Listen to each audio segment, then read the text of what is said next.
TVN 24 news নেটওয়ার্কের নিয়মিত আয়োজন টিভিএন অ্যানালিসিস অনুষ্ঠান থেকে আপনাদের সবাইকে স্বাগত জানাচ্ছি। আমি রানা আহমেদ।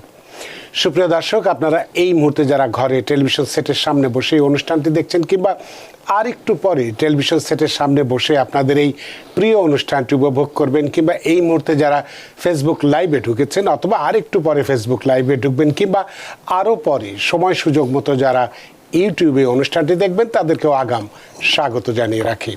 সুপ্রিয় দর্শক, আজকে আমরা ইমিগ্রেশন নিয়ে কথা বলবো। ইমিগ্রেশনের একটি গুরুত্বপূর্ণ বিষয়টি সুখবর না দুঃখের খবর সেটি নির্ধারণ আপনারাই করবেন, যে $15,000 বিনিময়ে আমেরিকার ভিসা, এই বিষয়টি কারা পাবেন, কিভাবে পাবেন, এই বিষয়টি নিয়ে আমরা বিস্তারিত কথা বলবো বিভিন্ন প্রশ্নের মধ্য দিয়ে। সুতরাং তখনই যাচাই আমরা করতে পারবো যে বিষয়টি আমাদের জন্য ভালো হলো না খারাপ হলো, বা কাদের জন্য ভালো হলো কাদের জন্য খারাপ হলো, বিষয়টি তখনই বিচার্য হবে।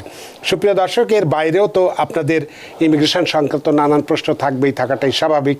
সেই প্রশ্নগুলো করবার জন্য আমাদের টেলিভিশন স্ক্রিনে যে টেলিফোন নম্বরটি ভেসে উঠেছে, তারপরেও আমি বলে দিচ্ছি 646-307-9828, এই নম্বরে ফোন করতে পারেন, কিংবা যাদের ফোন করতে একান্তই অসুবিধা হয় তারা আমাদের ফেসবুকেও প্রশ্ন রাখতে পারেন। আমরা সবগুলো প্রশ্নের উত্তর দেওয়ার চেষ্টা করব, এবং ইত্যকার এই সমস্ত বিষয়ে আলোচনা করবার জন্য আমাদের স্টুডিওতে উপস্থিত হয়েছেন আমাদের সকলের প্রিয়জন, প্রিয় মানুষ, প্রিয় মুখ, প্রিয় attorney, juris doctor, attorney at law, Mir M Mizanur Rahman. জনাব মিজানুর রহমান, আপনাকে স্বাগত। ধন্যবাদ। আপনাকেও অসংখ্য ধন্যবাদ যে সারাদিনের কর্মক্লান্তি ব্যস্ততা উপেক্ষা করে আমাদের স্টুডিওতে উপস্থিত হয়েছেন। এবং আজকে আমরা একটি গুরুত্বপূর্ণ বিষয় নিয়ে কথা বলতে চাই, যে যেখানে আমরা বলা হচ্ছে যে আমেরিকায় আসার ক্ষেত্রে অনেকেই আমরা tourist visa, B1 B2 visa নিয়ে খুব সহজে ভিসা পেতাম, সহজে আসতাম। কিন্তু ইদানিং আমরা 5ই আগস্ট 2025 তারিখ, অর্থাৎ আজ থেকে 2 দিন আগে মাত্র, একটি বিষয় কার্যকরী, একটি পাইলট প্রোগ্রাম কার্যকরী হয়েছে, যেখানে বেশ কিছু দেশের নাগরিকদের আমেরিকা ভ্রমণের ভিসার ক্ষেত্রে $15,000 বন্ড দিতে হবে। এটি একটি বিষয়, সেক্ষেত্রে আমাদের বাংলাদেশও ইনক্লুড আছে কিনা সেটি আপনার কাছে জানতে চাইব। প্রথমেই বেশ কিছু প্রশ্ন আপনার কাছে করে রাখতে চাই আজকের এই বিষয়টি সম্পর্কে, যে কোন ধরনের ভিসা এবং কাদের বা কোন কোন দেশের ক্ষেত্রে এটি প্রযোজ্য, কি পরিমাণ অর্থ বন্ড দিতে হবে, অর্থাৎ ফ্র্যাকশন আছে কি না, নাকি প্রত্যেককেই পুরো $15,000 বন্ড দিতে হবে, কেন দিতে হবে, এই বিষয়গুলো আপনার কাছে জানতে চাইব। এবং বিষয়টি থাকবে যে বন্ডের ক্ষেত্রে কোনো শর্ত আছে কি না, বা ভিসাধারীরা সারা আমেরিকার যে কোনো এয়ারপোর্টেই বা যে কোনো জায়গায় তারা নামতে পারবে কি না, নাকি বিশেষ কোনো এয়ারপোর্টে, বিশেষ কোন কয়েকটি এয়ারপোর্টে তাদেরকে আগমন বা নামতে হবে, এরকম বিষয় আছে কিনা, এবং এই বন্ড ফেরতযোগ্য কিনা, ফেরতযোগ্য হলে তিনি কিভাবে ফেরত পাবেন, যদি এই বন্ড বাতিল হয় তাহলে তার কি কারণ থাকতে পারে বাতিলের পেছনে। এই বিষয়গুলো আপনার কাছে একবারেই আমি প্রশ্নগুলো তুলে ধরলাম, এবং বিষয়টি নিয়ে বিস্তারিত আপনি ব্যাখ্যা করবেন, যাতে করে ভবিষ্যতে এই ধরনের ভিসা নিয়ে যারা আমেরিকায় আসতে চান তারা আগে থেকেই মানসিক প্রস্তুতি, কারণ একজনের ক্ষেত্রে মাথাপিছু যদি যে পরিমাণ অর্থের কথা বললাম সেটা যদি হয়, তাহলে একসাথে যদি 4 জনকে আসতে হয় কি পরিমাণ অর্থের প্রয়োজন বা বন্ড দিতে হবে, সেই বিষয়টি যাতে সবাই বিস্তারিত জানতে পারেন, বুঝতে পারেন এবং মানসিক দিক থেকে প্রস্তুত দিতে পারেন। জনাব মীর মিজানুর রহমান। ধন্যবাদ।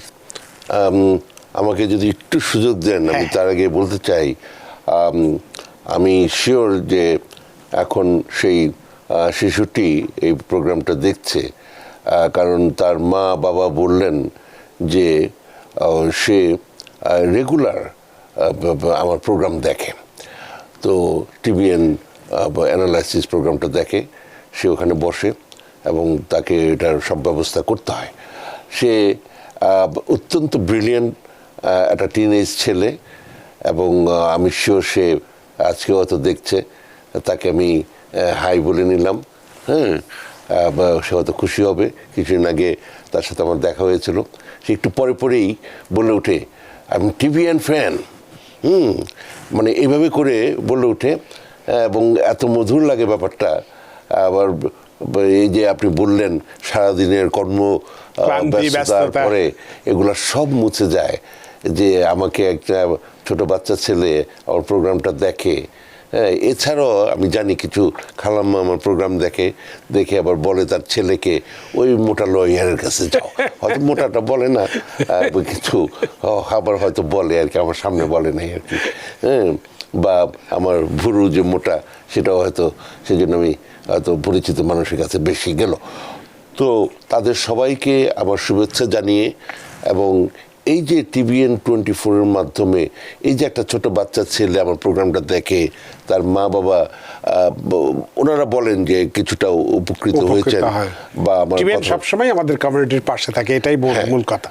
তো এই যে একটা বড় ভূমিকা আপনারা পালন করছেন, সেই জন্য আমার মানে সশ্রদ্ধ ভালোবাসা নিয়ে আমি শুরু করছি। আপনি যেই প্রসঙ্গটার অবতারণা করলেন, এটা অবশ্যই মানে খুব রিসেন্ট একটা ঘটনা, এবং এটা আপনি ঠিকই বলেছেন 5ই অগস্ট আসছে, এটা ইফেক্টিভ হবে 20 তারিখ থেকে গেল। আরেকটা জিনিস হচ্ছে মানে 20 আগস্ট 2025 থেকে। হ্যাঁ হ্যাঁ, আর একটা হচ্ছে যে দুটা দেশপাত্র এই মুহূর্তে দিয়ে শুরু করেছে, এবং এটা নতুন না, 2000 সালে এটা একবার শুরু হয়েছিল, এবং সেখানে আরও বেশ কিছু দেশ ইনভলভ মানে ইনক্লুডেড ছিল, এবং পর্যায়ক্রমে হয়তো এটা আরও বাড়বে। এবং কিন্তু 2000 সালে যেটা শুরু হয়েছিল, 2021 সালে এটা শেষ হয়ে গিয়েছিল এই পাইলট প্রোগ্রামটা, এটা কন্টিনিউ করেনি। তো এবার ওই ব্যর্থতা থেকে কেন আবার নতুন করে আবার শুরু করলো, এটা আমি বুঝতে পারছি না। এবং যদিও এটা করেছে মাত্র 2টা দেশ, এবং আফ্রিকা এই মুহূর্তে বর্তমান মালয় এবং জাম্বিয়া। জি, জাম্বিয়া আর জিম্বাবুয়ে, মানে আমি সরি, আমার কাছে এই মুহূর্তে 2টার নাম মনে নাই এক্স্যাক্টলি, কিন্তু মালয় এবং ভেরি গুড, মানে থ্যাংক ইউ। হ্যাঁ, তো কিন্তু আমি জানি যে 2টা দেশ হ্যাঁ দিয়ে শুরু করেছে, এবং $15,000।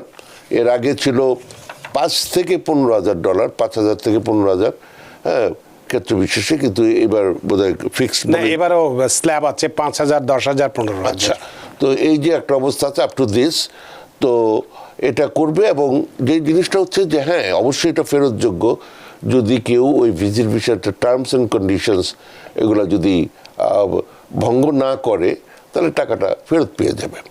তো এখন ওটা করতে গিয়ে কি কারণে করা হচ্ছে এইটা হয়তো এখন 2টো দেশ করছে, কিন্তু আমরা যদি যেটা আপনি বললেন যে যদি ওটা আমি বলি, সেটা হচ্ছে এটা একটা ডেটারেন্স।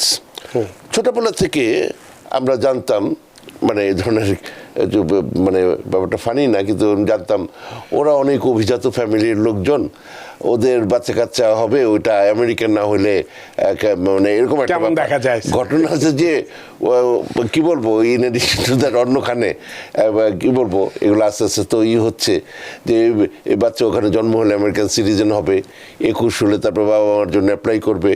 সেদিনও একজন এরকমের তারা এখন অ্যাপ্লাই করছে, ওরকম সময় হয়েছে গেল।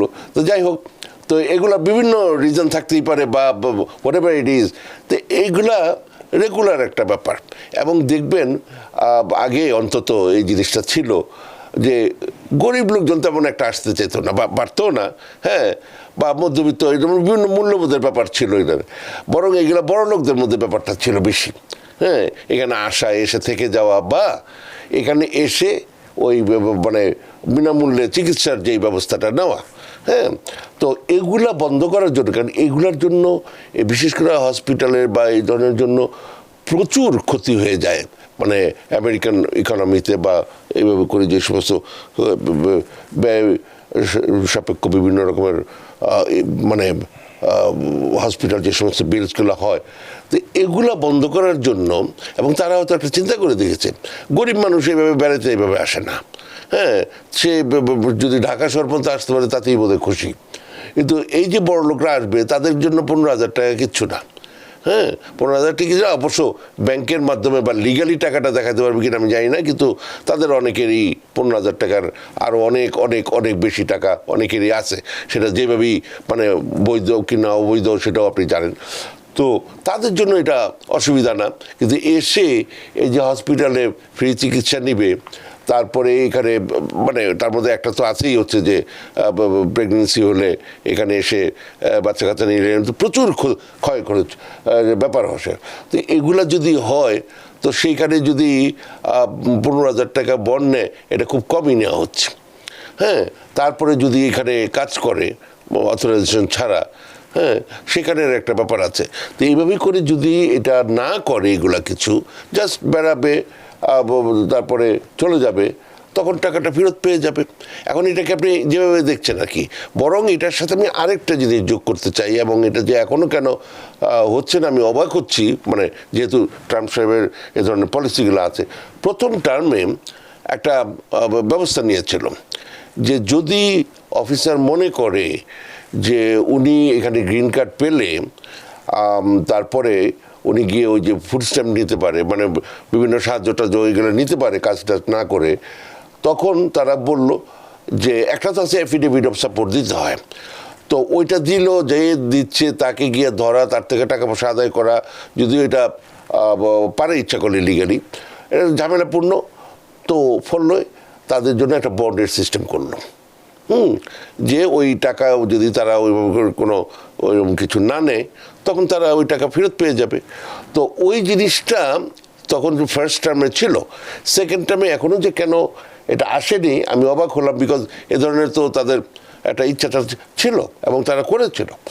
তো যাই হোক, এই জিনিসগুলো দিয়ে এক ধরনের এটা একটা ডেটারেন্স, যাতে করে মানুষজনে এসে যে এই যে ভিজিবিসার নামে যে তারপরে এটার যে অ্যাবিউজ করা যায় জিনিসটা, বিশেষ করে ওভারস্টে করে, এটা বোধহয় ওভারস্টে করার কারণে ওভারস্টে তো বিষয়টা করছে। কারণ আপনাকে আমি একটা স্ট্যাটিস্টিক্স দিতে পারি যে প্রতি বছরই আমেরিকায় 4 মিলিয়ন মানুষ ভিসা নিয়ে আসে, এখানে ভিজিটর হিসেবে আসে। তার মধ্যে 700,000 মানুষ, অর্থাৎ 7 লক্ষ মানুষ তারা ভিসার মেয়াদ শেষ হওয়ার পরে আর ফেরত যায়নি। এর মধ্যে যদি কিছু রাষ্ট্রের আমরা যদি পরিসংখ্যান দেই, যদিও যে দুটো রাষ্ট্রের কথা বলা হলো যে মালয় এবং জাম্বিয়া, এদের পরিসংখ্যান কিন্তু খুব বেশি নয়, তারপরেও এদেরকে দিয়ে শুরু করেছে, গলা কাটা শুরু হয়েছে। যদি আমরা দেখি যে চাঁদ একটা দেশ আছে, 49% মানুষ এখানে ভিজিট ভিসায় আসে এবং তারা ফেরত যায় না। এভাবে Laos 34, Haiti 31, Congo 29, Sudan 26, Djibouti 23, Myanmar আমাদের কাছের বাংলাদেশের কাছে 26% মানুষ আসে কিন্তু আবার যায় না। ইরিত্রিয়া, ইয়েমেন এরা 19, গায়ানা 21, ব্রুন্ডি, সিয়েরা লিওন 15, এরকম আরও আছে। বাংলাদেশের পরিসংখ্যানটা অ্যাড করতে চাই, এটা হচ্ছে পার্সেন্টেজ অনুযায়ী। যদি সংখ্যা দেখেন, মানে ধরেন 5 জনের মধ্যে 49%, কিন্তু যদি সংখ্যা হিসেবে অ্যাকচুয়ালি দেখেন, আমার কাছে এই সংখ্যাটা এই মুহূর্তে নাই। আমি শক্তভাবে বলতে চাই, হ্যাঁ, যে ইউরোপিয়ান কান্ট্রি থেকে সবচেয়ে বেশি এখানে ওভারস্টে হয়। আচ্ছা, এটা আমি জানি বলে বলতেছি। হ্যাঁ, তো কিন্তু কথা হচ্ছে এদের দিয়ে ধরছে ফর হোয়াট এভার রিজন, যে তারা এই যে কিছুদিন আগে যে সাউথ আফ্রিকা থেকে অ্যাসাইলি নিয়ে আসলো, রেফিউজি করে নিয়ে আসলো, হ্যাঁ, কিন্তু এবং ওই যেই সমস্ত চিত্র দেখানো হয়েছে ওগুলো ওখানকার চিত্র না, অন্য দেশের চিত্র, যে ওইখানে তাদেরকে অ্যাবিউজ করা হচ্ছে ইত্যাদি। এটা একটা ভুল তথ্যের ভিত্তিতে এই জিনিসগুলো হয়েছে। তো যাই হোক, এখানে অন্য জিনিস কাজ করে। হ্যাঁ, এই যে দেখবেন তারা কারা, তাদের ব্যাকগ্রাউন্ড কি, হ্যাঁ, তো এই জিনিসগুলো এইখানে বিবেচ্য বিষয়। তো তারপরে কারা আসে, কি ভিত্তিতে হবে, কারণ যদি ধর্মের ভিত্তিতে হয় তখন খুব ব্যাপারটা এটা নিয়ে তর্ক বিতর্ক বা বিভিন্ন কিছু আসতে পারে। তো এইভাবে করে যে লেটস ওয়েট এন্ড সি যে এরপরে কি হয়। কিন্তু কথা হচ্ছে যে এখানে এই জিনিসগুলোর পেছনে শক্ত কারণও আছে। হ্যাঁ, এই যে ট্রাম্প সাহেব যে জন্য জিতে আসছেন, এটার যেমন কারণ আছে, এটার সাথে এটাও জড়িত। কারণ এই যে মানুষগুলা এসে তারপরে যে রাইট অর রং সেদিকে আমি বলতেছি না, কিন্তু কথা হচ্ছে দ্যাটস হোয়াট দে ডু। বেশিরভাগ লোক আসতেছে, তারা যে দরকারে আসে তা না, যেই লোকটা সত্যি সত্যি অত্যাচারিত হয় পলিটিক্যাল বা বিভিন্ন রিজনে, তারা কিন্তু এখানে আসে, তাদেরকে জোর করে বরং পাঠিয়ে দিতে চায়, তারা আসবে না। কিন্তু যাদের এরকম না, এই যে ফ্রডুলেন্ট যে ব্যাপারটা এসে তারপরে মানে একজনে প্রেগনেন্ট হবে, বাচ্চা কাচ্চা হবে, সেটা এক জিনিস, কিন্তু কথা হচ্ছে যে এই উদ্দেশ্যটা যেভাবে থাকে, এতে করে যে আমেরিকার অর্থনীতির উপরে যে প্রভাবটা পড়ে সেই জিনিসটা বিবেচ্য বিষয়। এই জিনিসটা এখানে দেখার ব্যাপার আছে। ধন্যবাদ। এরপরেও আপনার কাছে প্রশ্ন থাকবে এই বিষয়টি নিয়ে, বিশেষ করে এই যে যদি ভবিষ্যতে ভিজিট বিষয় আসে, হ্যাঁ, তো সেক্ষেত্রে আমি আপনাকে প্রশ্ন করেছিলাম যে আমেরিকার যে কোনো এয়ারপোর্টে নামতে পারবে বা যে কোনো জায়গায় আসতে পারবে কিনা, নাকি নির্দিষ্ট কিছু সংখ্যক এয়ারপোর্টে আসতে হবে? দুটার নাম আমি এই মুহূর্তেই জানি, আরেকটা নাম আমি এই মুহূর্তে আমার মনে পড়ছে না, কিন্তু 3টে এয়ারপোর্ট দিয়ে শুরু করি, বস্টন, জেএফকে, আর একটা আমি ঠিক একটা ওয়াশিংটন ডিসি, ওয়াশিংটন ডিসি ডুলেস, অর্থাৎ ডালাস বলতে আবার টেক্সাসের না, ওই ডালাস না, কিন্তু উচ্চারণটা বলে, বাট DULLES, কিন্তু উচ্চারণটা যাই হোক, হ্যাঁ, ওয়াশিংটন ডিসিতে আর কি, এই 3টে এয়ারপোর্ট আর কি। তো এক্ষেত্রে দেখা যাচ্ছে যে আপনার যেটি আমরা বলছি যে এই বন্ড একজন দিল, মনে করেন যে দিয়ে আসলো, যে কোনো কারণেই হোক, একদিন 2 দিন দেরি করে গেল, তাহলে কি সে বন্ডটা ফেরত পাবে? The understanding is this, yes, যে ওই ব্রিজ করলে ইটস এ ব্রিজ, তেমন ওটা ফেরত পাবে না, এই জন্যেই বন্ডটা নেওয়া। আর নির্ধারিত তারিখের মধ্যে যদি যাওয়া যায় তাহলে বন্ডটা ফেরত পাবে। আপনি ন্যাচারালি যে কোনো আইনেই কিছু গ্যাপ থাকে, যে থিংস বিয়ন্ড ইউর কন্ট্রোল, এরকম যদি কিছু হয় তখন আপনার ন্যাচারালি এখানে একটা ডিসকাশনের ব্যাপার থাকবে। যেমন রিসেন্টলি কেউ চিঠি পাচ্ছেন, কি ভয়ঙ্কর সেই চিঠি, যে ওনাদের নামে রিমুভাল অর্ডার ছিল, তারপরে তারা যায় নাই, পার ডে হিসাব করতে করতে কত বিলিয়ন যে ডলার হয়েছে, ওই চিঠি পাঠিয়ে দিচ্ছে। আচ্ছা, ওইটার উত্তর দিলাম, স্যাটিসফাইড না, আবার ফাইনাল দিয়ে দিচ্ছে, ওইটাও আপিল করা যায়, করবো, তারপরে এটা যাবে ফেডারেল কোর্টে যাবে, সেখানেও করব। কিন্তু কথা হচ্ছে, দেখেন যে এই যে একটার পর একটা এগুলো আসতেছে, এটাও মানে এটা যদিও আপনি প্রশ্নটা করেননি, কিন্তু আমি আপনাকে জানাচ্ছি, যাদের রিমুভাল অর্ডার আছে তাদের নামে এই ধরনের চিঠি আসতেছে, যেই কদিন ধরে তারা এখানে রিমুভাল অর্ডারের পরে পার ডে ওরা একটা হিসাব করে, মানে মিলিয়ন একজন দেখলাম $1.9 মিলিয়ন এরকম চিঠি আসতেছে। এবং তার মানে ধরেন উনি দিতে না পারলে তো নিতে পারবে না, পকেটে যদি না থাকে, ব্যাংকে না থাকে, নিতে পারবে না। কিন্তু তাইলে ভবিষ্যতে যদি তার কোনো গ্রিন কার্ডের সম্ভাবনা আসে, ওই যে সে দেয় নাই, ওদের জন্য সে ওগুলো পাবে না। ফলে একটার পর একটা বিভিন্ন রকমের সমস্যা আসতেছে সামনে। তাহলে এই ক্ষেত্রে আপনি কি মনে করেন, একজন ইমিগ্রেশন বিশেষজ্ঞ হিসেবে, লয়ার হিসেবে, আমাদের কমিউনিটি বা বাংলাদেশের অবস্থা বা এখানে আসার মানে এই মানে চার্টে বা এই লিস্টে আসার কি কোনো সম্ভাবনা, বা আপনি কি মনে করেন, দেখার মতো কিছু আছে কি, ভয় পাওয়ার মতো? ন্যাচারালি এটা যেহেতু এটা একটা পাইলট প্রোগ্রাম, এটা দেখবে যে কি ধরনের ভাবে এটা কাজ হয়। বছরের 5ই আগস্ট 26 পর্যন্ত এটা যদি দেখে যেটা সাকসেসফুল হচ্ছে, তখন এটাতে আরো মানে এটা পুরো 1 বছরের জন্য না, হয়তো আর 2 মাস পরেই আবার একটা লিস্ট বের করবে, সেটা 12টা আরো করে দিল, এভাবে করতে করতে বাংলাদেশ তো আসবেই। সেটি যেহেতু মায়ানমার কাছে এসেছে, সুতরাং এক্ষেত্রে আমরা ধরে নিতে পারি যে কোনো এক সময় হয়তো আসতে পারে, বা আসবে কি না সেটাও বলা মুশকিল, এই মুহূর্তে ঠিক আমরা বলতে পারছি না। তবে বিষয়টি যেহেতু একবার যেটা আপনি বললেন শুরু হয়েছে, তখন এটির শেষ যে কোথায় যে দাঁড়াবে এটা বলা মুশকিল। হ্যাঁ, কিন্তু একবার পাইলট প্রোগ্রাম করে এটা 1 বছরের মধ্যে শেষ হয়ে গেল, সেটা আর শুরু করে নাই, আবার কন্টিনিউ করে নাই, আবার এটা শুরু করলো, সেটার নামও দিল পাইলট প্রোগ্রামই। তো এটা কতদিন পর্যন্ত চালাবে, বা এটা আদৌ এটা মানে ওয়ার্থ কিনা সেটাও দেখবে, কারণ তার মানে অনেক লোক আসবে না। তো না আসলে এই ট্যুরিজম থেকে এই দেশ কত ইনকাম করে আপনি চিন্তা করে দেখেন।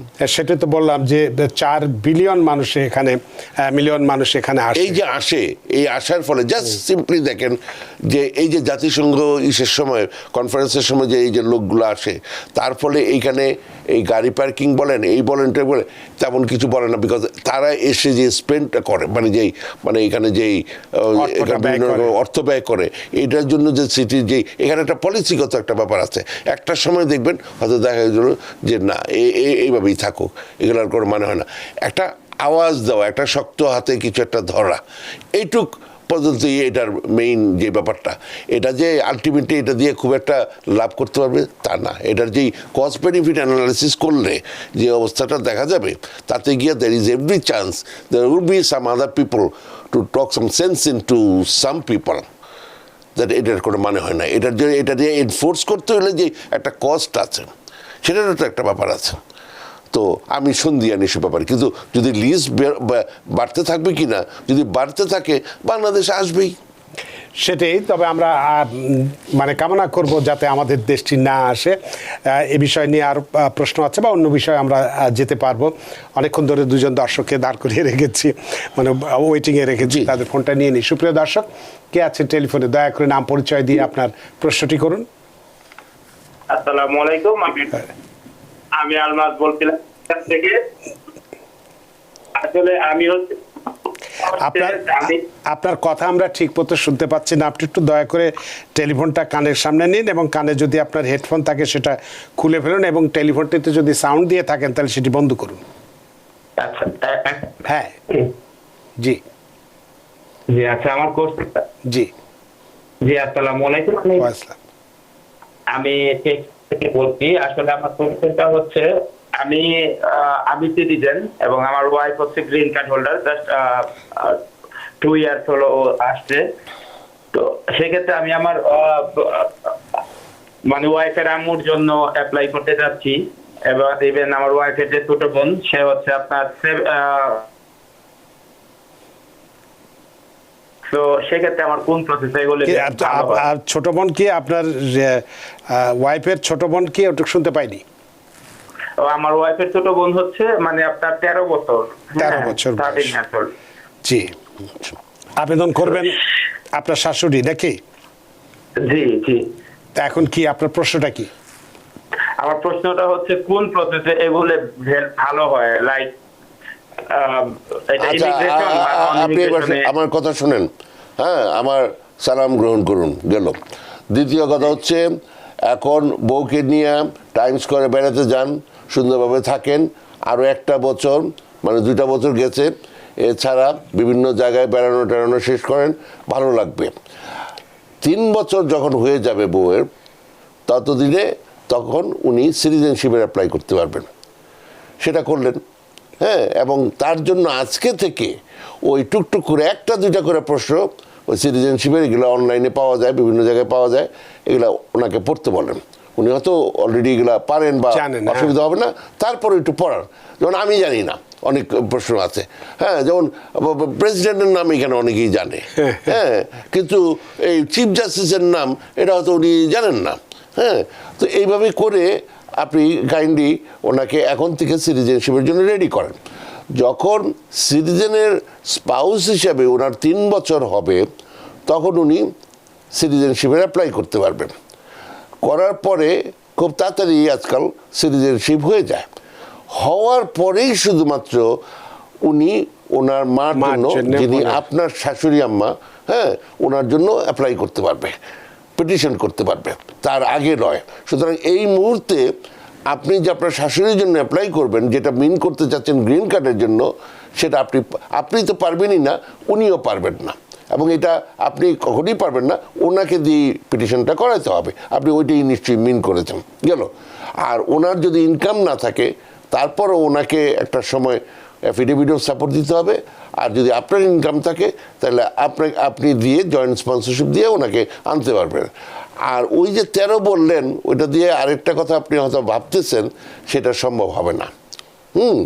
যে এই যে আপনার সহধর্মিণী বেগম সাহেব যদি সিটিজেন হন এবং ওই যে মার জন্য অ্যাপ্লাই করবে, তখন মায়ের ডিরেভেটিভ হিসাবে ওই 13 বছরের বাচ্চাটাও, তার বোনটাও চলে আসবে, ওইটা হবে না, ওইটার আইন নাই, আলাদাভাবে আবেদন করতে হবে। হ্যাঁ, খুব ব্রুটাল অবস্থা, এবং আলাদা তো অ্যাপ্লাই করতেই হবে। এবং সেইটার আর এই মায়ের জন্য অ্যাপ্লাই করা এক জিনিস না। ওটা হচ্ছে ইমিডিয়েট রিলেটিভ কেস, মায়ের জন্য অ্যাপ্লাইটা, ওটার কোনো ওয়েটিং পিরিয়ড নাই। কিন্তু এই যে ছোট্ট বোনটা আছে, এই ছোট্ট বোনটার জন্য আপনি সিটিজেন হওয়ার পরের দিন আপনার ওয়াইফ যেন ফাইল করে দেয়, এবং সেটা এখন বহুদিন লাগছে। 2007-এ যারা অ্যাপ্লাই করেছিল তাদেরটা এখন ফাইনাল ইন্টারভিউর জন্য রেডি। হ্যাঁ, 7-এ আজকে 25 8 জানুয়ারি। হ্যাঁ, তো এই যে একটা অবস্থা, ওটা হলো যখন অ্যাপ্লাই শুরু করতে পারে নেক্সট স্টেজে গেল। তো ফলে আপনি বুঝতেই পারতেছেন ততদিন পর্যন্ত ওনার জন্য ওই যে ছোট বাচ্চাটার জন্য মানে আপনি এখানে প্রথম ধাপটা করতে পারবেন, অ্যাপ্লাই করতে, পিটিশন করতে পারবেন ইউএসসিআইএস এর কাছে, কিন্তু তারপরে যে কনসুলার প্রসেসিং করে যে আনা, ওইটা করতে আরও বহুদিন লাগবে, কারণ এটা F4 ক্যাটাগরি, এটা কারেন্ট হতে অনেক দিন সময় লাগবে। কিন্তু মাঠটা যখন এখান থেকে অ্যাপ্রুভাল হয়ে যাবে, সেটাও কত দুঃখজনক দেখেন, আগে 2-1 মাসের মধ্যে অ্যাপ্রুভ হয়ে যেত এখানে, সেটা এখন লাগতেছে 17 মাস। সুতরাং সেই অনেক গল্প, সেটা পরে হবে। আগে আপনি একটু শান্তিতে থাকেন, থেকে ওই 3 বছর গ্রিন কার্ড হলে তারপরে তার জন্য সিটিজেনশিপ অ্যাপ্লাই করেন, তখন গিয়ে যেন ওই যে মাথায় তেল টোল দিয়া যে দুমায়া ম্যাট্রিক পরীক্ষার মতো পড়বে, ওগুলো বন্ধ করেন। এখন থেকে ছোট ছোট করে অল্প অল্প করে সিটিজেনশিপের সময় জন্য পড়ানোর ব্যবস্থা শুরু করে দেন। ধন্যবাদ। তার মানে যেটা আপনার সার কথা দাঁড়াচ্ছে যে এই মুহূর্তে আপনার স্ত্রী আপনার শাশুড়ির জন্যে বা আপনার শ্যালিকার জন্যে আবেদন করতে পারছেন না, যেহেতু 2 বছর হয়েছে আপনার ওয়াইফ এসছে, আরও 1 বছর অপেক্ষা করতে হবে। অপেক্ষার পরে সিটিজেনশিপ পরীক্ষা দিয়ে সিটিজেন হওয়ার যেদিন সিটিজেন হবে তার পরের দিন আবেদন করতে পারবেন। এটাই হচ্ছে মূল কথা, তাই তো? জি। অনেক ধন্যবাদ জনাব আলমাস আপনার প্রশ্নের জন্য। আশা করি প্রশ্নের উত্তর পেয়েছেন এবং খুশি হয়েছেন। সুপ্রিয় দর্শক, কে আছেন টেলিফোনে, দয়া করে নাম পরিচয় দিয়ে আপনার প্রশ্নটি করুন। আসসালামু আলাইকুম। ওয়ালাইকুম আসসালাম। জি, আমি এই ব্রুকলিন থেকে নাহিদ বলছিলাম। জি। আমার মায়ের জন্য অ্যাপ্লাই করছিলাম, তারপর ওইটা অ্যাপ্রুভাল হওয়ার পরে ওরা স্পন্সরশিপ চাইছিলাম, স্পন্সরশিপটা দিচ্ছি। দেওয়ার পরে ওরা দেখাইতেছে যে সাবমিট করার পরে ওরা দেখাইতেছে ডকুমেন্ট অ্যাকসেপ্টেড। ওই অ্যাকসেপ্টেড জিনিসটা কি ওই ডকুমেন্ট কোয়ালিফাই, না ডকুমেন্ট কোয়ালিফাই এক জিনিস আর অ্যাকসেপ্টেড আরেক জিনিস? আর কোয়েশ্চন নাম্বার 2 হচ্ছে যে এই ডকুমেন্ট যদিও কোয়ালিফাই হয় তাহলে এটা ইন্টারভিউ ডেট আসতে কতদিন লাগবে? অনেক ধন্যবাদ জনাব নাহিদ আপনার প্রশ্নের জন্য। অ্যাটর্নি মীর মিজান। কোনো একটা স্পেসিফিক ডকুমেন্ট হয়তো অ্যাকসেপ্টেড হয়েছে, কিন্তু যদি সমস্ত কার্যক্রম এনভিসির কার্যক্রম শেষ হয়, তাহলে আপনি খুব ক্লিয়ারলি ডকুমেন্টারি কোয়ালিফাইড ডিকিউ একটা আলাদা মেসেজ পাবেন। ওইটা পাওয়ার আগ পর্যন্ত আপনি নিজেই দেখলাম, আপনি জানেন যেটা বলতেছেন যে ওই ডিকিউ জিনিস এটা এক জিনিস না, ওইটার জন্য আপনি অপেক্ষা করেন। আর দ্বিতীয় প্রশ্ন যেটা, ওই ডিকিউ হওয়ার পরে হ্যাঁ ওই অ্যাকচুয়াল ইন্টারভিউ পেতে কতদিন লাগবে ওটা আল্লাহ জানে, হ্যাঁ অন্তত আমি জানি না আর কি, এই হলো কথা। ধন্যবাদ। অনেক ধন্যবাদ জনাব নাহিদ আপনার প্রশ্নের জন্যে। সুপ্রিয় দর্শক, কে আছেন টেলিফোনে, দয়া করে নাম পরিচয় দিয়ে আপনার প্রশ্নটি করুন। হ্যালো। আসসালামু আলাইকুম। আমি তাহমিদা শিউলি, টেক্সাস থেকে। জি। তো আমার দুটো কোয়েকশন হচ্ছে স্যারের কাছে। ফার্স্ট কোয়েকশন হচ্ছে আমার হাজবেন্ড F1 ভিসাতে আমেরিকাতে আসছেন। জি। আমি গ্রিন কার্ড হোল্ডার এখানে, প্লাস আমার একটা মেয়ে আছে, সে সিটিজেন। জি। তো আমার প্রশ্ন হচ্ছে আমার হাজবেন্ড কি ওনার স্ট্যাটাস চেঞ্জ করতে পারবে না আমার বা আমার মেয়ের পারপাস? আপনার মেয়ের বাচ্চার বয়স কত? সে 18 মান্থ।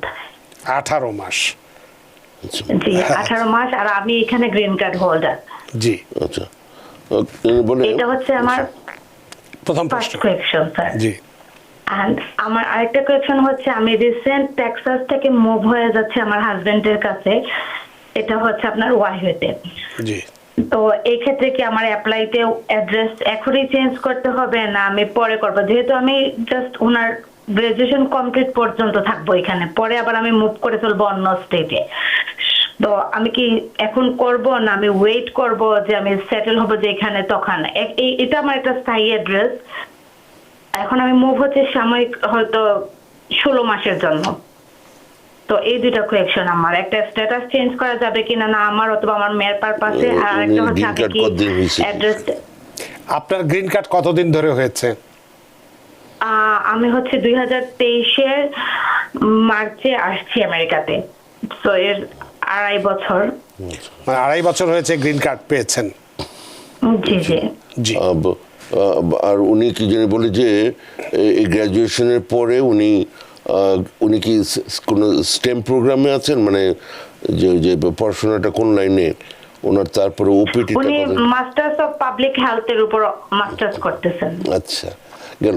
আচ্ছা, তো প্রথম কথা হচ্ছে যে হ্যাঁ, আপনি ওনার জন্য এখন অ্যাপ্লাই করতে পারেন গ্রিন কার্ড হোল্ডারের হাজব্যান্ড হিসেবে F2A ক্যাটাগরিতে, কিন্তু তাইলে ওনার এইটা যতদিন পর্যন্ত কারেন্ট হবে ততদিন পর্যন্ত ওনার স্ট্যাটাসটা রাখতে হবে সামহাও। তো যদি উনি 16 মাস বললেন বা যে কোনোভাবেই হোক F1 স্ট্যাটাসটা, এবং তারপরে যে ওপিটিতে যাবে বা যদি সিপিটিতে যায়, ওইভাবে করে কোনো না কোনো একটা ভ্যালিড নন ইমিগ্রেন্ট স্ট্যাটাস রাখে, by the time it becomes current F2A category, এবং সেটা জানবেন হচ্ছে visabulletin.gov-তে ওই ক্যাটাগরিটার কারেন্ট সিচুয়েশনটা পাওয়া যাবে। তো যদি ওইটা হয়, তখন যখন ওই জিনিসটা কারেন্ট হবে তখন উনি এখানে I-485 অ্যাডজাস্টমেন্ট অফ স্ট্যাটাস করে দিতে পারবেন। হ্যাঁ, অথবা আরেকটা অপশন হচ্ছে আপনি ওয়েট করলেন, 2.5 বছর পরে আপনি যখন সিটিজেনশিপে অ্যাপ্লাই করবেন এবং সিটিজেন হয়ে যাবে, তখন আর কোনো ওয়েটিং পিরিয়ড থাকবে না। তখন উনি যে অবস্থায় থাকুক না কেন, আমি চাই না উনি ইলিগাল হয়ে যাক, উনি যে অবস্থায় থাকেন না কেন, যেহেতু আপনি সিটিজেন হয়ে যাবেন আর উনি এখানে অ্যাডমিটেড হয়ে আসছিলেন, তখন উনি একই সাথে আপনার I-130 ইমিগ্রেন্ট পিটিশন আপনি ফাইল করতে পারবেন, এবং উনি একই সাথে কনকারেন্টলি আপনারা ওনার I-485 adjustment of status file করতে পারবে, এবং তার 3 মাসের মধ্যে ওনার ওয়ার্ক পারমিট হয়ে যাবে। এবং তারপরে very soon, if it is even within 6 months green কার্ডের ইন্টারভিউ হয়, আমি অবাক হব না। নাম্বার 2, আপনি যে কোনখানে বসে অ্যাপ্লাইটা করবেন, আপনি যেখানে আছেন ওখান থেকে ইমিডিয়েটলি অ্যাপ্লাই, যদি গ্রিন কার্ড হোল্ডার হিসেবে অ্যাপ্লাই করে দিতে চান তাহলে কালকেই অ্যাপ্লাই করে দেন। এবং যখনই আপনি অ্যাড্রেস চেঞ্জ করবেন, capital A, capital R for Robert -11 এই ফর্মটা ফিল আউট করে অনলাইনে ফিল আউট করবেন। তারপরে এটা প্রিন্ট আউট বের করলে একটা রেফারেন্স নাম্বার সহ আসবে, ওইটা তারপরে নিচে সিগনেচার করে ওখানে অ্যাড্রেস আছে, ওখানে সার্টিফাইড মেইল করবেন। অর্থাৎ যেখানে থাকবে সেই অ্যাড্রেসটা জানাই দিতে হবে, কারণ নাহলে আপনি এগুলো ওয়েট করলে শুধু আপনার সময়টাই নষ্ট হবে। আপনি ইমিডিয়েটলি ফাইল করে আপনি কিউতে পড়ে যান। নিশ্চয়ই বুঝতে পেরেছেন শিউলি যে আপনি যে দুটো প্রশ্ন করেছেন, ওনার আরেকটা প্রশ্ন ছিল যে ওনার মেয়ের বয়স 18 মাস, সিটিজেন মেয়ে এখানকার পাই বাড়তে হয়তো, তো সেক্ষেত্রে বলছে যে মেয়ের দ্বারাও কোনো তার বাবা উপকৃত হতে পারবে, তার 21 হইতে হবে, সেটাই জানাতে বলছিলাম যে আপনার মেয়ের দ্বারা আসলে ওর বাবার এই মুহূর্তে কোনো স্ট্যাটাস যেটা হচ্ছে সুযোগ নেই, যেটা আপনি বিয়েটা বোনাফাইড হিসেবে দেখা হবে, যে তাদের ইভেন একটা বেবি আছে। তো আর যে ক্ষেত্রে যে আপনি যেখানেই যান, আপনি বললেন যে 2 বার আপনার অ্যাড্রেস চেঞ্জ হবে, যতবারই যেখানেই যান সেই অ্যাড্রেস চেঞ্জের যে যে ফর্মটি বললেন সেটি অবশ্যই পূরণ করে সেটি পাঠিয়ে দেবেন, তা না হলে একটু সমস্যা হয়ে যেতে একটু না সর্বনাশ হয়ে যাবে, সর্বনাশ হয়ে যাবে। সুতরাং এই আপনার অ্যাড্রেস চেঞ্জ বারবারই যতবারই করেন সেটা কোনো সমস্যা নেই, কিন্তু জানাতে হবে। অনেক ধন্যবাদ শিউলি আপনার টেলিফোনের জন্য, আপনার প্রশ্নের জন্য ধন্যবাদ। সুপ্রিয় দর্শক, কে আছেন টেলিফোনে, দয়া করে নাম পরিচয় দিয়ে আপনার প্রশ্নটি করুন। জি, আসসালামু আলাইকুম। ওয়াসসালাম। আমি শাহজাহান ভুঁইয়া। আমি এপ্রিলের 9 তারিখে আমি একজন লয়ারের মাধ্যমে ইউ ভিসার অ্যাপ্লাই করা হয়েছে আর কি। তো এখন পর্যন্ত আমি কোনো রিসিভ নোটিশ পাই নাই। আর লয়ার কাছে যখন আমি যাই, ওনারা আসলে আমাকে কোনো রিজন বা কোনো কিছু বলতে পারে না, বা ওইভাবে রেসপন্সও করা হয় না আর কি। আর অ্যাকচুয়ালি দেখা যায় ইমিগ্রেশনের মধ্যে আমরা যখন অ্যাসাইলাম বা ওয়ার্ক পারমিটের জন্য অ্যাপ্লাই করি, তখন 15 দিন বা 1 মাসের ভিতরে রিসিভ নোটিশ পাইছি। বা অন্যান্য যারা ইউ ভিসার জন্য অ্যাপ্লাই করছে, আমি আরো 2-4 জনের কাছে শুনছি যে তারা 1 মাসের ভিতরে রিসিভ নোটিশ পাইছে, কিন্তু আমি 4 মাস হয়েছে এখন পর্যন্ত কোনো রিসিভ নোটিশ পাইনি। এখন কি করণীয় আপনার, এটাই জানতে চাচ্ছেন? জি জি, এখন কি করণীয় বা রিসিভ নোটিশটা আসতেছে না কেন? অনেক ধন্যবাদ শাহজাহান আপনার প্রশ্নের জন্য। অ্যাটর্নি মীর মিজান, আমার শুভেচ্ছা নেবেন। আমি জাস্ট আশা করব যেটা প্রপারলি ফাইল করা হয়েছে, জায়গা মতো ফাইল করা হয়েছে, কিন্তু 4 মাস হয়েছে আসে নাই, এটা আমি অবাক হচ্ছি না। শুধুমাত্র আমি জাস্ট চাই যেটা ঠিকমতো জায়গা মতো ফাইল করা হয়েছে, আজকে না হোক কালকে এটা আসবে। এই জিনিসটা ইমিগ্রেশনে একটা রেগুলার একটা প্রবলেম, এখানে মানে খুব একটা আমি অবাক হচ্ছি না। আর এটা যে খুব একটা কিছু করবেন আপনি সেটাও পারবেন না, কারণ আপনার ওই রিসিট নাম্বারটা নাই, কি আপনার কোনো মানে এই যে একটা সমস্যা। আপনি নিজেও একটা যেটা করতে পারেন একদিন সময় করে, হ্যাঁ, আপনি ওই যেই ইউএসসিএস এর যে ফোন নাম্বার আছে ওখানে ফোন করে আপনি যেমন যদি অন্য কোনো আন্ডারলাইং, যেমন আপনার কোনো অ্যাসাইলাম অ্যাপ্লিকেশন যদি পেন্ডিং থাকে, সেখানে শুধু আপনার নামটা না, আপনার এরিয়ার নাম্বারও জেনারেট হয়েছে, হ্যাঁ, হয়তো ইভেন আপনার বাই নাও একটা সোশ্যাল সিকিউরিটি নাম্বার আছে, এগুলা সব দিয়ে দেখেন কাউকে ধরতে পারেন কেন, কারণ এগুলোতে এত সময় লাগে যে ওই অ্যাটর্নি অফিস এই সময় বের করে যে আপনার বের করবে যে কেন আসে নাই, হ্যাঁ, মানে কেন এত দেরি হচ্ছে, ওই সময়টা তারা দিবে না, হ্যাঁ। তো ফলে আপনি নিজে নিজেও এটা চেষ্টা করতে পারেন, আর তারা যে করছে না সেটা তারা ভালো বুঝবে কেন করছে না, কিন্তু কথা হচ্ছে তাদের কাছে যদি না আসে তারা তো গিয়ে আর মানে উইথ অল ডিউ রেসপেক্ট, এগুলো তো অনেক সময় অসম্মানজনক কথাবার্তা হয়, তো তারা গিয়ে যে তাদের অফিসে গিয়ে তারপরে গিয়ে খুঁজে বের করে নিয়ে আসবে তাদের পকেট থেকে, সেটা নিশ্চয়ই তারা পারবে না। তো ফলে আপনি এটা এইভাবে করতে পারেন যাতে করে এই with all this other information, যদি কেউ ইভেন হেল্প করো ওইখানে যখন ফোন করবেন, কারণ ওগুলো খুব গণহারে একটা উত্তর দেয়। তো কিন্তু আমি অবাক হচ্ছি না যে 4 মাসে আপনার রিসিট নোটিশ আসে নাই, এরকমের অনেক ঘটনা ঘটে। ধন্যবাদ। অনেক ধন্যবাদ শাহজাহান, আশা করি প্রশ্নের উত্তর পেয়েছেন। ছোট্ট একটা প্রশ্নের জবাব দেবেন ফেসবুক থেকে প্রশান্ত কুমার বিশ্বাস। তিনি বলেছেন, যেহেতু আমরা ঠিকানা পরিবর্তনের কথা আলোচনা করেছিলাম, সেই হিসেবেই তিনি বলেছেন যে ঠিকানা পরিবর্তন হলে কোথায় জানাতে হবে?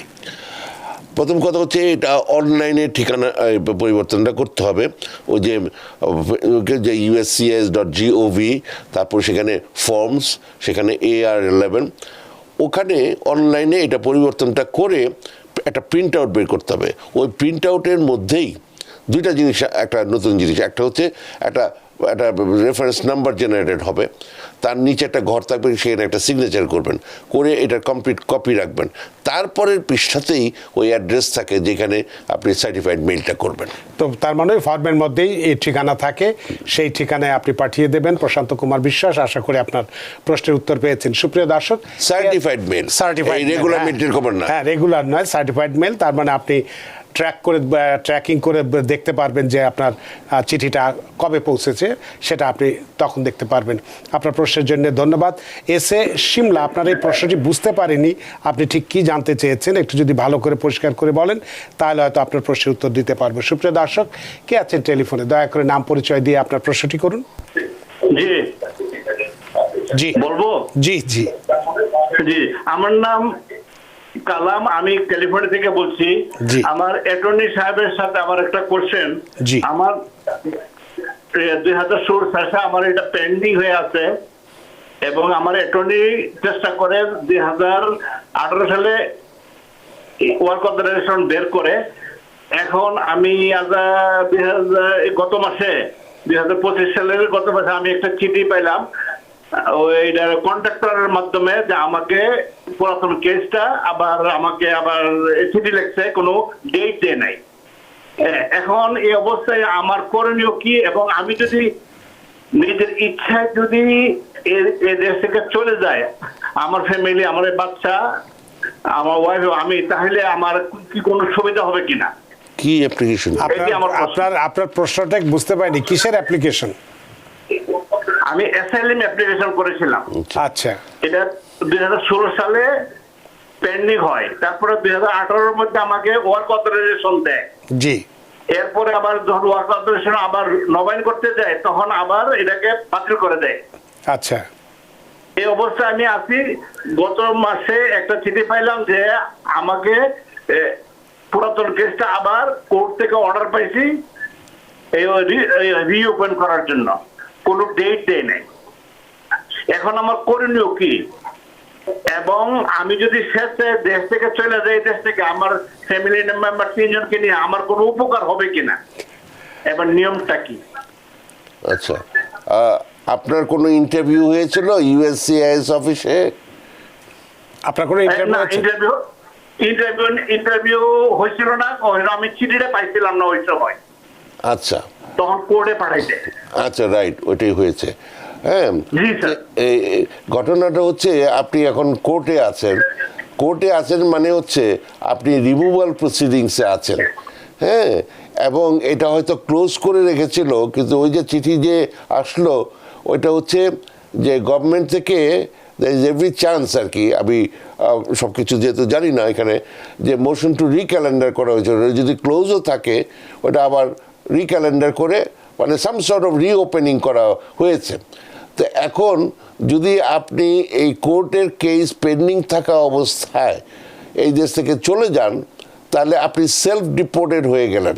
তাহলে আপনাদের প্রত্যেকের নামে, হ্যাঁ, মানে যদি এখানে কোনো বেবি জন্ম নিয়ে থাকে তার নামে তো অবশ্যই না, এছাড়া যারা যারা বাইরে থেকে এসেছিলেন তাদের প্রত্যেকের নামে ডিপোর্টেশন অর্ডার হয়ে থাকবে, এবং আপনারা বাইরে গেলে আগামী 10 বছর করে ঢুকতে পারবেন না এখানে। তো ফলে আপনাদের যেটা করা উচিত, কোর্টের মাধ্যমে কেসগুলা ডিসমিস করিয়ে তারপরে আপনার যাওয়া উচিত, বা কি বলে ভিডি ভলান্টারি ডিপার্চার নিয়ে তারপরে যাওয়া উচিত, নাহলে আপনাদের ক্ষতি হয়ে যাবে।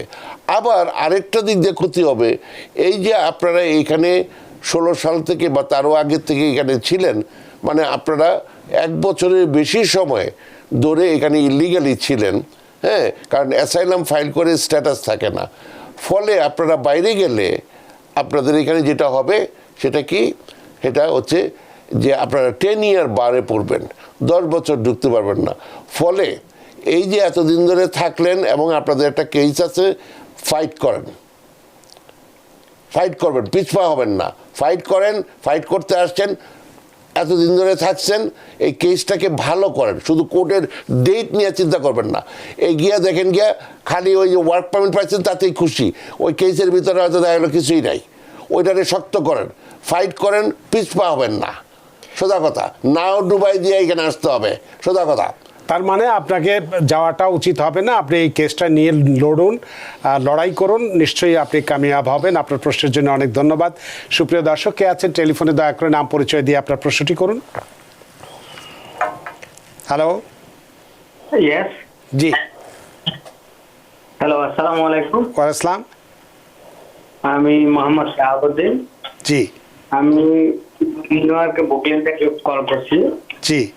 আমি আজ থেকে 435 দিন আগে আমি ওয়ার্ক পারমিটের জন্য অ্যাপ্লাই করছিলাম।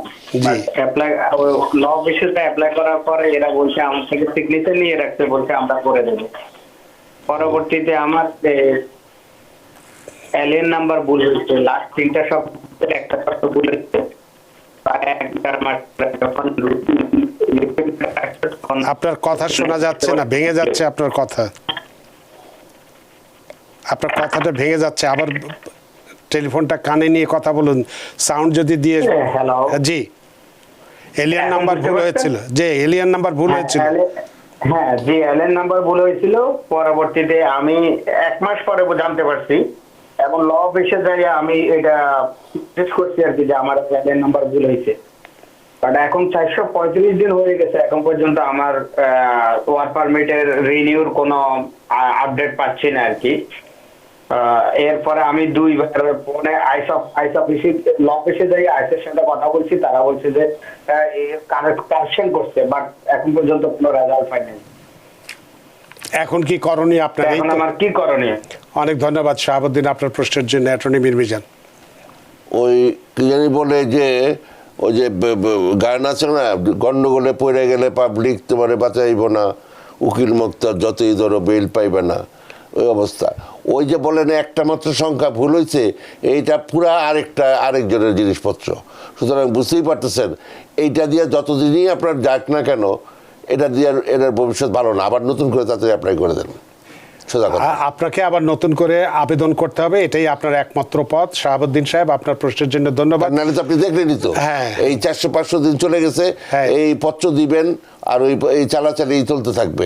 এগুলো বন্ধ করেন। আপনার অলরেডি ওয়ার্ক পারমিট আছে, আপনি এটা নিউ করে ওটা আবার নতুন করে করে ফেলেন। আসলে আমাদের অনেক দর্শক এখনো টেলিফোনে রয়েছেন, ফেসবুকেও কিছু কিন্তু এর মধ্যে যদি আমাকে একটু সুযোগ দেন। আমাদের সময় নেই হাতে, খুব সরি, তাহলে আমাদের হাতে সময় নেই, সময়ের দরিতে বাধা, সময় সীমানা টপকানো কঠিন, তাই অনুষ্ঠানও শেষ করতে হচ্ছে। জনাব মিজানুর রহমান, 10 সেকেন্ড দেওয়া যায়, 10 সেকেন্ড নেন। 10 সেকেন্ড দেওয়া যায়। যাদের সিটিজেনশিপ আছে কালকের মধ্যে, পারলে কালকের মধ্যে, নাহলে সোমবারের মধ্যে, যাদের জন্য অ্যাপ্লাই করা যায়, পিটিশন করা যায়, আপনারা করে ফেলেন, নাহলে পরে ক্ষতি হয়ে যাবে। যার যতদিনই লাগুক, 15 বছর 16 বছর যাই লাগুক, যাদেরই সিটিজেনশিপ আছে, তাদের যত আত্মীয় স্বজনের জন্য যাদের ইমিগ্রেন্ট পিটিশন করা যায় সেটা হচ্ছে I-130 ইমিগ্রেন্ট পিটিশন, আপনারা কাইন্ডলি ফাইল করে দেন। ধন্যবাদ। অনেক ধন্যবাদ অ্যাটর্নি মীর মিজান, আপনাকে অসংখ্য ধন্যবাদ যে আপনার কর্মব্যস্ততা উপেক্ষা করে আমাদের স্টুডিওতে উপস্থিত হয়েছেন এবং খুব গুরুত্বপূর্ণ একটি বিষয় নিয়ে কথা বলেছেন, অনেক দর্শকের প্রশ্নের উত্তর দিয়েছেন। সত্যি আমরা ঋদ্ধ, আমরা প্রাণিত। ধন্যবাদ। সুপ্রিয় দর্শক, আজকে আমরা ভিসা নিয়ে, বিশেষ করে ভিজিট ভিসা নিয়ে যে কথাগুলো বললাম, যা অর্থাৎ এখন থেকে যারা ভিজিট ভিসায় আসবেন তারা অবশ্যই দেখবেন যে কয়দিনের জন্য আপনার এখানে থাকার অনুমতি দিয়েছে। যদি ওভারস্টে করেন তাহলে কিন্তু সমস্যা হয়ে যেতে পারে, এবং বন্ড যদি দিয়ে থাকেন বা যেটা যাদের ক্ষেত্রে কার্যকরী হবে বা যে দেশের ক্ষেত্রে কার্যকরী হবে সেই বন্ডটি কিন্তু যথেষ্ট পরিমাণে বন্ড, সেটি খুব একটা কম নয়, সেটি কিন্তু আর ফেরত পাওয়ার কোনো সুযোগ নেই এবং ভবিষ্যতে আমেরিকায় আসার ক্ষেত্রে হয়তো সমস্যা হলেও হতে পারে। সুতরাং বিষয়টি নিয়ে সতর্ক থাকাই আমাদের উচিত। আশা করি আজকের অনুষ্ঠানে আপনাদের যথেষ্ট ভালো লেগেছে। সুপ্রিয় দর্শক, যে যেখানেই থাকুন ভালো থাকুন, সুস্থ থাকুন, নিরাপদে থাকুন। TVN 24 নিউজ নেটওয়ার্কের সাথেই শুভরাত্রি। TVN 24 টেলিভিশন দেখতে আজই কল করুন 7187776556। লগ ইন করুন www.totalcablebd.com। নিউ ইয়র্ক থেকে সম্প্রচারিত TVN 24 টেলিভিশন বিশ্বজুড়ে বাঙালির কণ্ঠস্বর।